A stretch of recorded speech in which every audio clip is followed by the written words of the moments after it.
and welcome to tonight's Tuesday podcast.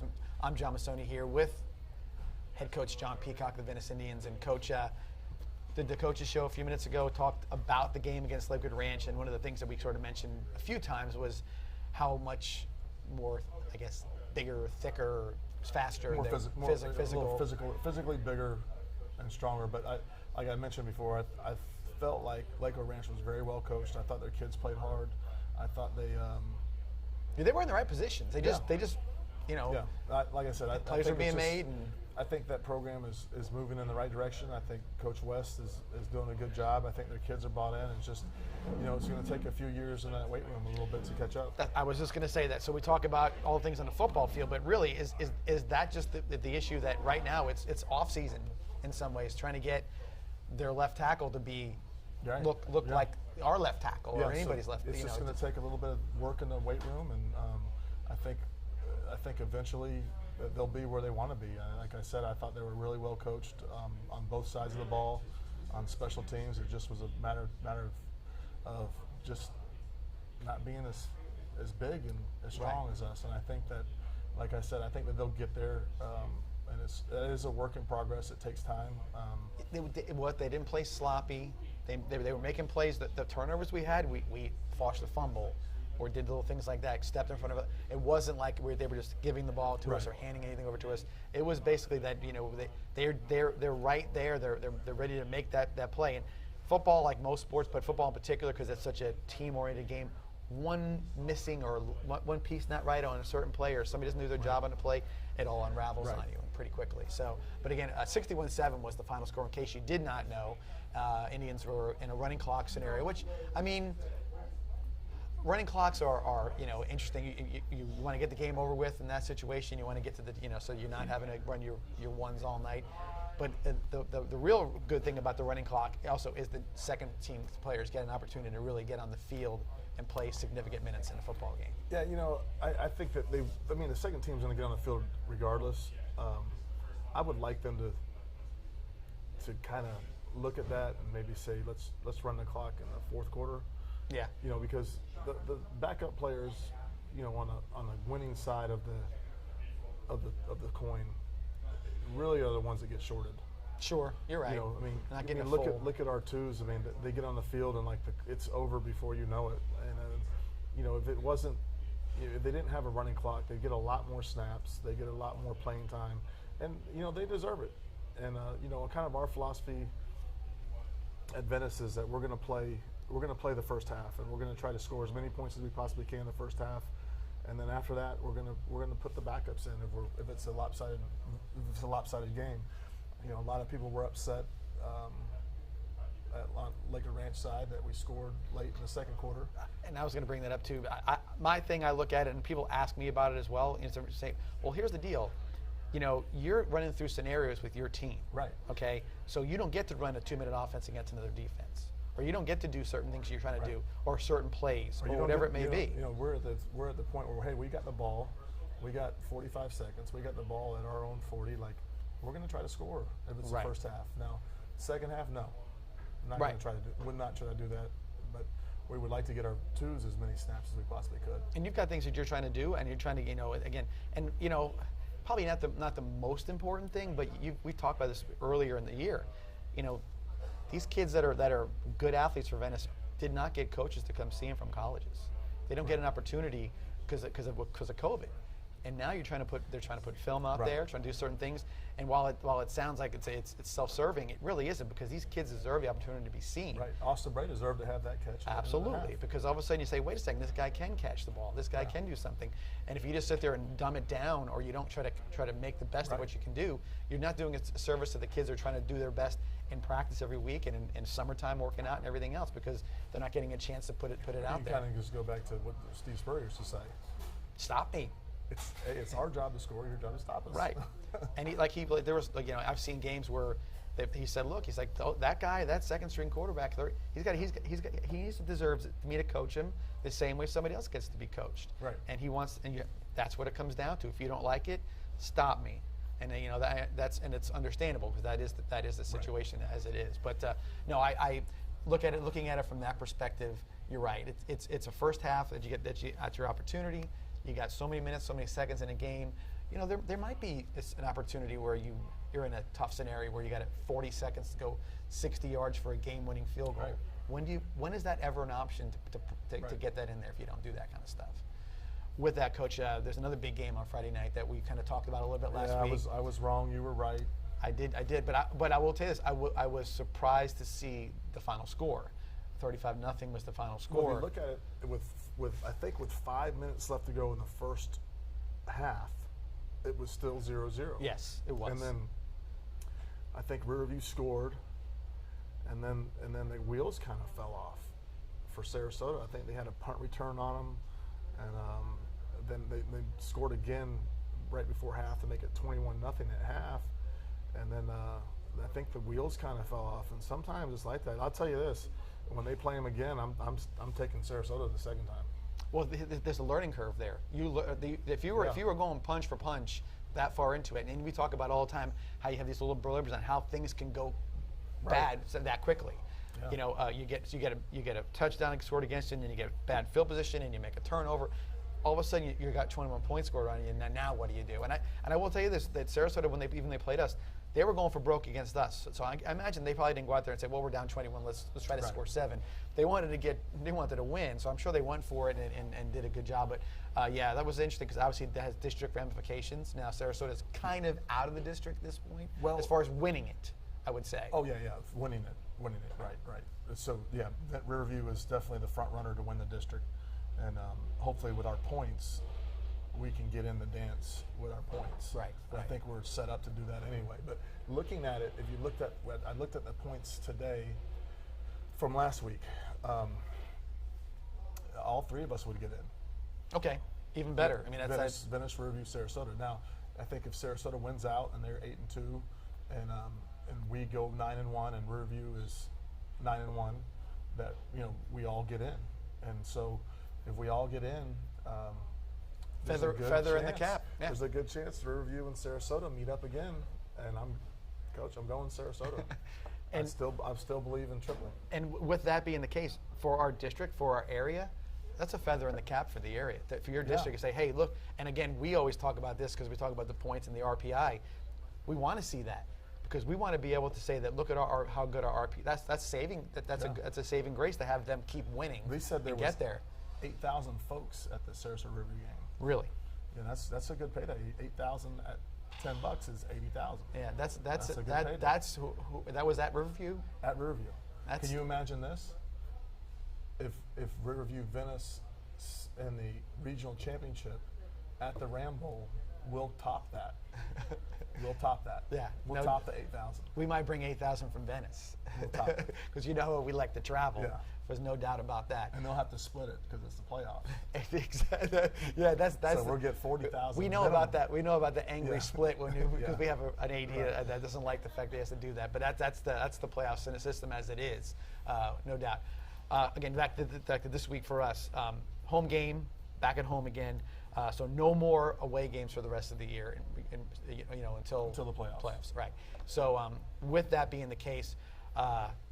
Do you shake it up a little bit as the season goes on? Because maybe get everybody a little off. Or you just say, hey, listen, enjoy it. We got this run right now. We're going to go up, have a bunch of home games, and we just do it. Or do you sort of like get them off their mark a little bit, if that makes any sense, or do you plan something to get them off their mark? We talked a little bit about it. That's in the coaches show, but when we're evaluating, our coaches are trying to do a good job of looking at the film and saying, hey, this is not where we need to be, or this isn't right. We need to get this fixed. And we had a big team meeting this week, and there were some things that we needed to fix. Like we needed to fix big time.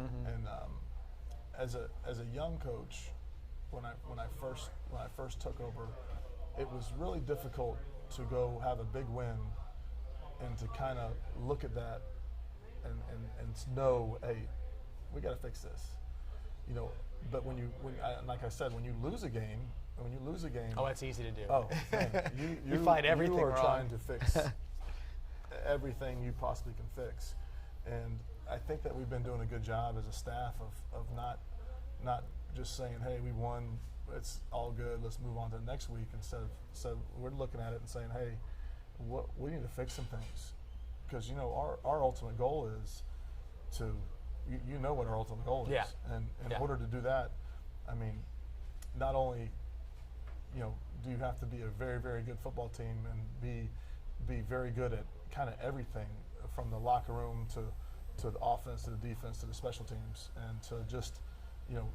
to the focus and just the mentality, just everything kind of it gets thrown in there. It's not just like, oh, we're a good football team, we're the best, because the best football team doesn't always win.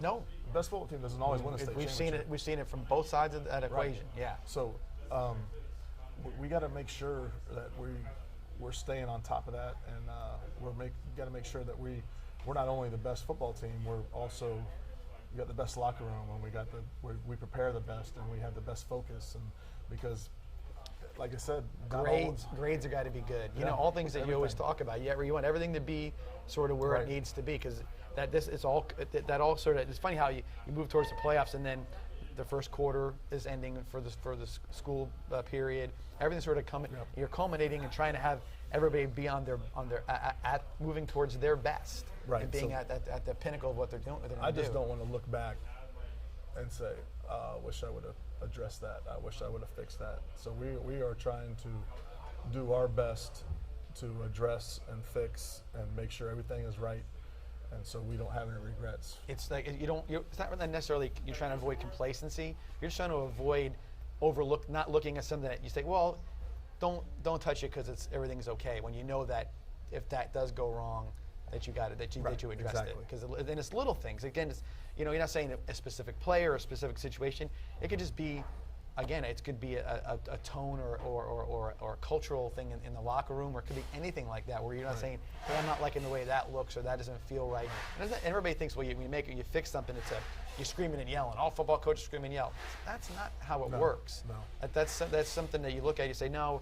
In the midst of a football game, which is a very hostile, very high energy kind of situation. Little time. You only got this much to say. Do this right, But the other parts of it is much more of a mentoring scenario. Right. A lot of times trying to figure out certain things, and that's the nuances of being. Again, that comes with a lot of experience, because you guys now you're look at your staff. And I think one of the things I find very interesting, I think a lot of people wouldn't, you don't, pre-game or even during there's a lot of conversation amongst the coaches about things that have no actual football connotations to it. It's about this or that, and it's brought to the forefront, and that group mentality, discussing it amongst the group, how much quicker the problems are solved. Right. Because if you took everything on yourself, you would look a lot more haggard. And no doubt. Yeah. And that is one thing that I had a staff meeting Friday. I said, listen, you guys have got to, you're in charge of those guys. You're 100% in charge of those guys, and it's your job to take care of your position. So, and obviously I have like you said, I have a great staff, and I have all the faith in the world, and I know that they will do that. And it's just little things we got to tweak. So we've got a nice engine. We just got to tweak some things to get it to be a Ferrari. Yeah, you're like, again, it's hey, we can get one more horsepower of this, and you get one more horsepower of that. That's just kind of how it works. And why anybody wouldn't do that, again, because maybe just, again, I use the word complacency. That could be what it is. You're like, why do I got to mess with it? If it ain't broke, don't fix it. But there are things that in a football team that there are so many moving parts to it. Right. You're dealing with, and especially at the high school level, you're dealing with young guys. Week to week, somebody's mood, anything can change. No doubt. There's no doubt. It's like it could be whatever it may be. There's always a constant. Right. To all young football coaches, you should take a philosophy class or a psychology class. That's it. A psychology class while you're in college. It'll come in very, very handy. Because sometimes you look at things and you're like, what in the world is that all about? Yeah. There's no doubt. And again, we've seen it happen in the middle of a game. Where all of a sudden somebody's like, what just happened? And who's crying? Right. What? Why somebody's not going to do what? So and it's weird. You don't know, and you try to solve it as quick as you can, and you try to address it. But it is, and you're right. Thinking about your staff in particular, is, littered with guys with a lot of experience, more than you in some cases. Yeah. And all different pieces to that. You've got NFL guys. You've got guys that have head coached. What is there? 4 head coaches that were former head coaches on the staff. Well, yeah, you got Coach Riles, Coach Riles, Coach Hattler, Coach Heyer. Yes. Well, and Coach Mack, but he's Coach Mack was the head coach at Kent for a while. And in New Mexico, was he in New Mexico as a head coach? No, he was the offense coordinator. Offense coordinator. But he was the head coach at Kent State for a while. Coach Shannon was the head coach. For 2 games. For 2 games. Right, yeah. right. Well, Clint. Yeah, Right. Larry was his assistant, or the top assistant. But no, again, all those experiences, they come into play, and I think as guys who are former head coaches, I think they probably say, I've got something I can add other than to teach the kid how to backpedal or whatever, and they put their little bit into it, and it's kind of neat to see it kind of how it all works. And then, one thing that they love those kids. They absolutely love them, and I mean 100% truly care about those kids that they coach, and that's what's really refreshing. Is I know that our guys absolutely love our kids, and now you might not believe it watching us on Friday night sometimes. Like, you probably think, oh, that coach hates that kid, but that's far from the truth. And one thing is also good is our kids know it. Yeah, because the way they communicate with you guys, I have an interesting view of it because I come in and you guys are all started getting ready before the game. I like that sort of hour and a half before the game because everybody's sort of in their own place. The kids you're allowing the kids to get prepared on their own, and then as you watch sort of come together, they're coming to ask you something, whoever it may be, a question about something. You're reaching out to this person to make sure they're reminding them of something like that. So it's very familiar. It's very easy in regards to it, and I think that being the case, I don't think our kids go into those games nervous or unsure of themselves. I think they walk in there on very steady ground, which sometimes you don't see. Sometimes you see a game before a game, everybody's all jacked up and they're not nobody's spoken to anybody. Everything that's been told is like life or death or whatever it may be, and this is more. It's more like you're prepping. Kids are getting dressed as they need to and how they do their thing, and they know the timing regarding all that stuff. It's the fun part for the kids. They get to play in front of somebody, get to play somebody different. And like I've told you before, Friday, I absolutely hate Friday nights. Like, it's just, it's just, I love I shouldn't say I hate Friday nights. I don't hate Friday nights, but, my thing is I love the preparation from January to right now. Yeah. I mean, I know we're winning right now because of what took place in January. Right. And not just January, what took place in June 3 years ago up to now. All those things that really matter in the long run. Yeah. So one thing, we got a special guest coming up. Yeah, after the break. We'll take a break here in a few minutes, and then we do have a special guest. Coach Peacock's going to interview our special guest, and the banana. The banana is going to be here. So we got some special stuff going on, and we'll get him in here in a few minutes. But Coach, I was going to say one other thing too. I think a theme, Joey D's being our home for everything. Seems like we've had a lot of pizza the last couple weeks. I put a lot of pounds on because of pizza. All these hashtag bowl games that we've been coming up with and everything else, at some point in time, this season's going to be hashtag pizza because you and I have had a lot of pizza, but none better than Joey D's. Oh, it's phenomenal. Good stuff. From the deep dish, you like the thin crust? I like the thin crust, but I really enjoyed the deep dish. I'm a no sauce person, so you can go no sauce in the deep dish. No sauce was great. Yeah, so guys, come out here when you can. After the game Friday night, 10% off for Indian fans. Come out here after the game with Manatee the next 4 or 5 weeks in a row. And watch the re-air of the game. Re-air of the game is on. We had it on one TV when I was here the one time I came by after the game. But if you guys can come on by and support these guys, they've done a really fabulous job with us. Great staff, friendly. They kind of get it here. I like the fact that they enjoy us. They enjoy the crowd. Great setup here. So if you guys can come out and do it, that'd be great. With that, we will take our little halftime break here on the podcast, and Coach Peacock will have his special guest, the Banana. It's Douglas Jeep Chrysler Dodge Ram's anniversary, and it's time to make this the summer event.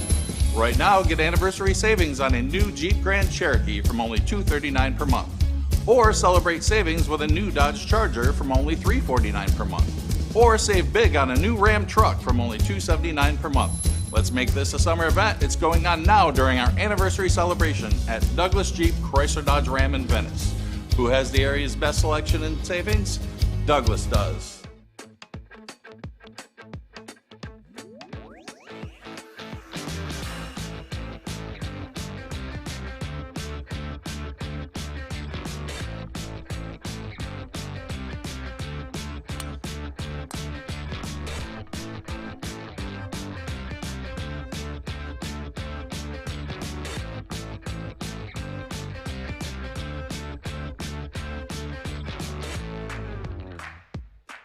Absolute Aluminum is proud to introduce our new 7-inch seamless gutter system. Standard gutters are too narrow to handle heavy Florida rain. This overflow can cause streaks and stains on your gutter and home, plus wash out your landscaping. Our new wider 7-inch gutter system will keep everything looking clean and beautiful. And with our professional installation, your new gutters will go up fast and last. So call now to increase your home's curb appeal with our new 7-inch gutters from Absolute Aluminum.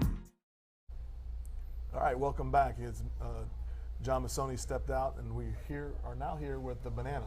So I got a few questions for you. So how was, how long have you been the Banana, for one? Well, ever since I came out the womb, I've always just had this appeal.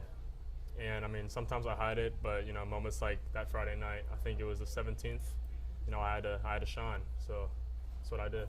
So how was it? I heard that the video that you took, it was almost like you were out of shape. Was that your first time running? Was that the first time the Banana had escaped something? It was, in fact. It was the first time. But I'll be honest with you, I've been planning this. I've been planning this little event for a while now, and I've been running around my neighborhood. I go on like 2-mile runs because, if I'm being honest with you, I expected to be chased. But I mean, I was lucked planning out. for it. I was for about a week or two. I've been planning. All right. So does the Banana have a girlfriend? The Banana does have a girlfriend, but I don't think I should be talking about her right now. Does she find you appealing? She does find me very appealing. All right. Mm-hmm. So do you think we'll be seeing more of the Banana or less of the Banana, or is this the only time? Is this like a one-shot deal, or will the Banana make another appearance? Coach Peacock, I think the Banana will make maybe one last appearance. Well, we appreciate you coming on, and it's just funny. We were here last week, and we're discussing the Banana Bowl, and all of a sudden, I walk into the back of Joey D's, and I run into the Banana. So we said, all right, well, next week we're going to let you come on and tell your story. Is there anything you would like to tell the good people at home? Yes. Life is very hard. Find some fun into it. It's short. And I'll be willing to have some companions on my next strike. If you're interested, hit me up. All right. Oh, wait, my Instagram is Fred Beyer, YT, BEYER. I'm very open to some companions. All I got to say, Coach P. Well, thank you very much. Thank you for having me. Let's take another short break, and we'll have another episode with John Mussone. Welcome back, Indian fans, to Season 5 of the John Peacock Coaches Show. Tune in on Thursday nights at 7:30 on Comcast Channel 20 and Verizon Channel 33. We would also like you to join us at Joey D's in Venice every Tuesday night at 8 p.m. for a live podcast. If you can't make it out, tune into Vibrant Aspect Media YouTube channel. Look forward to seeing all you fans out there on Friday nights for exciting Venice High School football action. It's Douglas Jeep Chrysler Dodge Ram's anniversary, and it's time to make this the summer event. Right now, get anniversary savings on a new Jeep Grand Cherokee from only $239 per month. Or celebrate savings with a new Dodge Charger from only $349 per month. Or save big on a new Ram truck from only $279 per month. Let's make this a summer event. It's going on now during our anniversary celebration at Douglas Jeep Chrysler Dodge Ram in Venice. Who has the area's best selection and savings? Douglas does. It's Douglas Jeep Chrysler Dodge Ram's anniversary.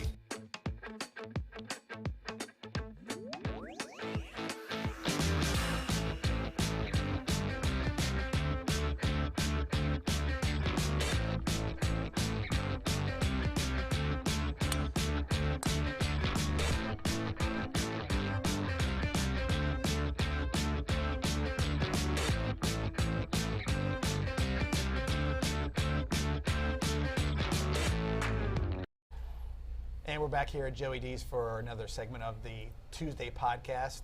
And I got big shoes to fill here now after the banana showed up. That's a local celebrity right now. He's done a lot of work in the community. Yeah, I mean, and I think, just when you have time to check out the raw footage, is we didn't know who the banana was, and then we got a hold of the raw footage of him getting on the field. Then I ran into him last week. It was just everything came together. And I will say this: we are having a lot of fun with this. It's kind of it's unique to the season, unique to the situation. We do not suggest that you do what the banana did. Obviously, the banana was misbehaving, and he should not have run out in that field.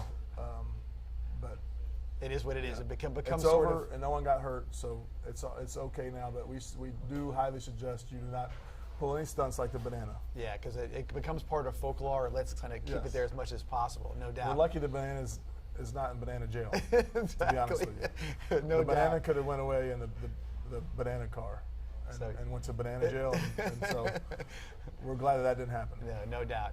So again, when you come to Joey D's, the banana works here. So he's a good server, does a good job, and we do appreciate again them having a good time with us tonight and letting the banana come off his shift for a little while and help us out with that little segment. So with that, Coach, back to football. If you want to get back to that in particular, we are talking again about Manatee this week.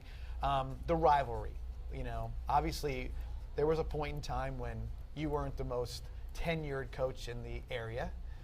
There was a guy named Joe Canan up in Manatee who was, if not that guy, was darn close. I know John Sprague was around back then and everything else. Little history. Well, Joe Canan is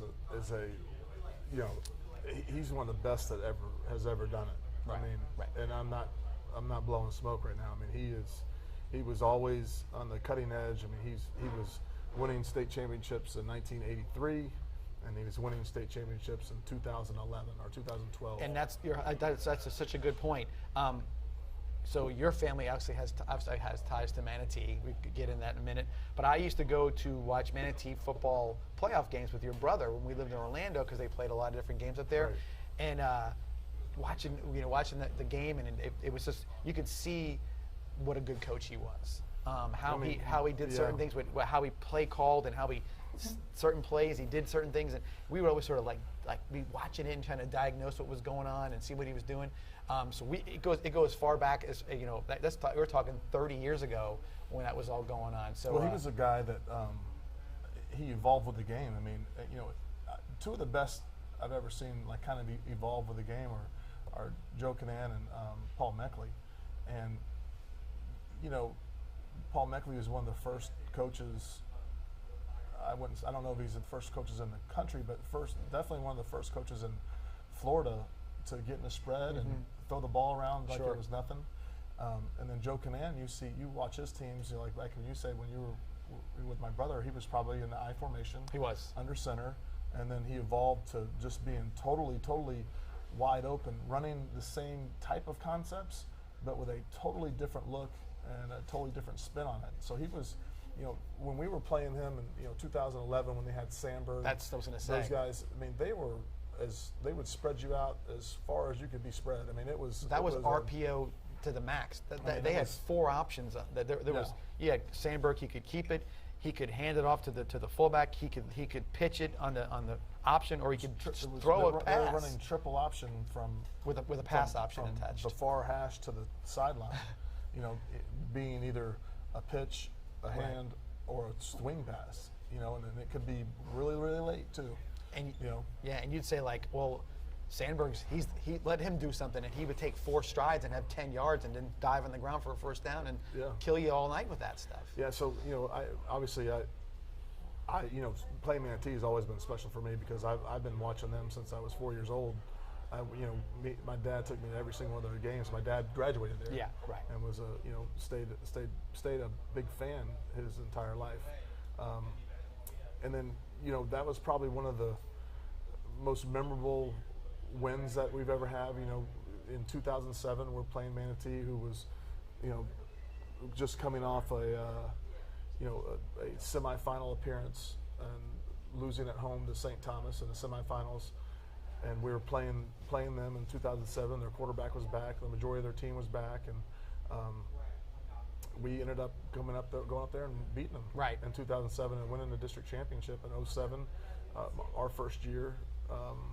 And that you probably say, go back and looking at your tenure, that's ranking up there for as far as big games were concerned. It sort of set the tone for a lot of good things at Venice High School. Yeah, I definitely think those games early on really you're right. I think they did lay the groundwork of where we're at today. And we beat them in 07, 08, and 09. In 09 we actually beat them, and they were runner up, and they played for a state championship In and 09. lost on a 4th and inches with a quarterback sneak they weren't able to convert on. And that's one of the things I'm trying to relay to our kids, and we beat them by 3 touchdowns. Yeah. We beat Manatee by 3 touchdowns, and then we came out and we played a good St. Pete team that we weren't, our kids didn't take real serious, and they ended up beating us. Yeah. And it was a deal like kind of what we've been talking about, we came and we started the game and it was 14-0 before we turned the headsets on, and we were making our way back, and then we had a freak turnover at the end, and kind of ended it. And a team that came out and just played real physical, between tackles football that you probably didn't see much that year, and you're like, well, what is this all about? And then it takes you a while to catch back up, and you don't have all day or all week to do it. You've got 48 minutes. Especially with a team that's running the ball and kind of our kryptonite, getting 3-4 yards a clip, and then, and then the following year, we have St. Pete at St. Pete in the playoffs, and they're 10-0. It's the best team St. Pete's ever had. Everyone's coming back from the year that they beat us in 09, and we go up and we beat them because we were focused and locked in. Absolutely. So that's the difference. We probably should not have won that game. And they were a better football team than us. And so for you and myself, we're talking about we know what can happen. It's trying to convince this year's team that that's the truth. You can tell them a million stories. Which one, if it does it click in, when do you get it? Because then there's always the good side of the stories. Hey, we win the state championship. What do? We're the team that is not making mistakes. We're the team that's doing the right thing and running the football so it's just little things like that. You can talk about how you have to adjust from game to game, year to year, but overall, that focus, that effort level, the preparation, that's always the same. Like you said, that's the part you can definitely do. Other things you can't. There are things you just don't know. And I truly think obviously at the time that really stung and really hurt. Mm-hmm. But I look at that now and I say, what a blessing. Sure. What a blessing to have experienced that and to know, because you look at us the last 5 years. I mean, when it's playoff time, we absolutely get it done. Right. And I mean, absolutely, positively get it done. And there's only been one team to beat us in the playoffs in the last 5 years. Right. And that's the devil. Right. And you look at that situation, it's because that's the learning process. There's only been one team that's been close. Right. That even gets close. That's the learning. That's the learning curve. And you say, I learned here, and then there's other ones, and then you even learn again. The other part of it is, then you say, all the losses. That's what you learn from stuff. No, the winning is also part of it. No. How did we win? When did we take a chance? When did we do this? Even look at that wasn't last year. The year before, Manatee beats us by 14 points in the regular season, and then playoff time, I think we beat them by 21 or 28. And you could see everything had happened. The kids, that game, before the game started, I'm like, I don't know, we don't care what we call these kids. These kids are ready to win this football game. Right. They had every bit of that on their mind. They had very, very little chance of winning that. That game. one was just a different thing. You could see it how it's going to unravel and how that's it's going to go. That's the way we got to get our kids week in and week out, for sure. And till it becomes habit. It's funny because you talk about you played high school football. Everybody talks about the big certain games, but these games, every one of these games, there's a story to be told as these kids get older. Remember that game I had? Well, who was it? I had a great game against Cardinal Gibbons, or I had a great game against Riverview, or whatever it may be. You never know when that's going to happen, but it's only going to happen if you're ready to go. Right. Your great game, the one you talk about to your kids and your grandkids or whatever it may be, when you come back with your kids to Venice High School, one night here against Manatee, I had 3 touchdowns or 2 interceptions, or I pancake blocked this guy 7 times or whatever it was. So those are the things that you have to know. You never know what's going to happen, but you got to be ready for it when it does happen. So, well, Coach, I think we're good on the pot. We good on time, guys, or how are we doing? All right. So anyway, do you want to go back to talking again about the live stream again to make sure everybody knows that if you cannot make it to Powell Davis Stadium, it is a 7:30 start like usual. Last week was 7. People got a little Everything's confused. 7:30 from here on out, except Cardinal Gibbons, which is 12:30. right now it's 12:30. I'm pushing for a 1:30, but right now we're at 12:30. Which again, unique situation that will be as we lead up to that. We'll talk about it. But a Saturday afternoon football game in Powell Davis Stadium, that's a pretty cool situation. Something that would be we haven't Hasn't happened very often. No, it has not, and it's going to be interesting to see. That might be one of those ones you say, okay, this is a different. Here's a shake-up game like I was talking about earlier. Because now you got to get prepared to play a football game at 1:30 in the afternoon on Saturday. Is your mind and your body ready to do that? Right. That's the different story. So that's an interesting scenario. But again, if you can't make it out to the game on Friday night, again 7:30 at Powell Davis Stadium, Manatee Hurricanes. We always want a big crowd. I was going to say one thing too, Coach. That 09 game at Manatee, you talk about having 8,000 people at the Ram Bowl. That night at Manatee, there was over 8,000 people. Oh yeah, that was huge. That was unbelievable. Yeah. I looked around and I'm like, wow, I felt like people were on it wasn't a space to be found on a fence or anything like that. But if you can't make it, VSN, go to VeniceIndianFootball.org, click on the icon regarding the live stream. It'll give you all the instructions how to pay for the game or pay for the rest of the season or whatever's options out there. Number 1 live stream in the country. Number 1. That's it. We are the one. So there are some good ones. There are some in the top 10. I think Palmetto, the Tiger Vision's in the top 10. High def, good sound. Yep.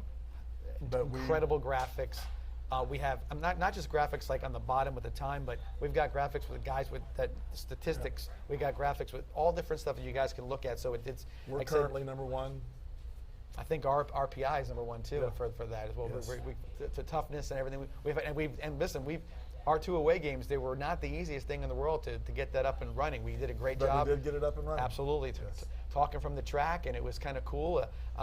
It's funny because when you get there, you're kind of looking for a place to plug in, do whatever else, and we got it going, and we were up and running with no glitches, which is a really, really positive thing. And I think there's the other live streams are learning from us, getting themselves all Wi-Fi'd out and figuring out how to do it without having a internet line and everything else. So that's the case. We are sort of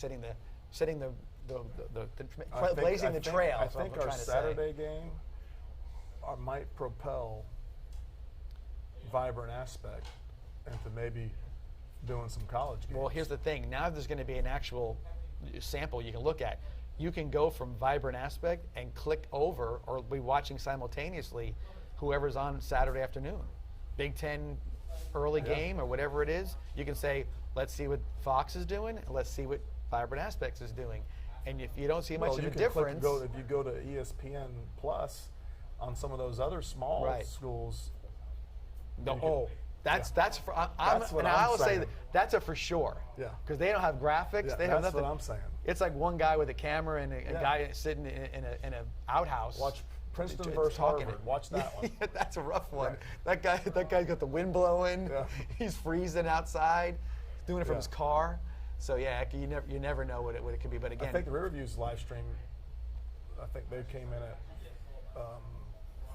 782. Okay. 782. But I think the first week they were 1,028. So they're getting better. No doubt. They're getting close. There's no doubt about it. With that, again, if you can come to the game, please do. If not, dial us up and watch us on TV. I've been talking to people from all different parts. I ran into the guy at Staples the other day, and he's like, "Hey, what are you doing?" I said, "I'm going to watch you tonight." I'm like, "Oh, okay. What do you know?" So I didn't even realize that he was a viewer, and I know there's a lot out there, so we do appreciate it. And again, take advantage of it. And again, if you're a parent, it's great to watch the next day with the guy who played in the game as well. Yeah, because at the end of the season you'll have all that footage. And that's to- something that. to carry on. What would you do right now if you can go back and watch Oh, John that'd be Peacock great. play high school football? That would be great. I mean, all I have to go off is like probably a VHS tape. You gotta rewind it with then your you finger. Then you gotta find a VCR player. Yeah, right. You know. So no doubt. So if you get a chance, please do that. Again, thank you to Joey Deese tonight. Thank you to every Vibrant Aspect Media guys, Josh and Francis. Thank you to Coach as well, and thank you to the Banana for making a guest appearance, and hopefully good things happen for the Banana in the future. With that, thank you for joining us tonight. We'll see you next week on the Tuesday Night Podcast. Have a good one.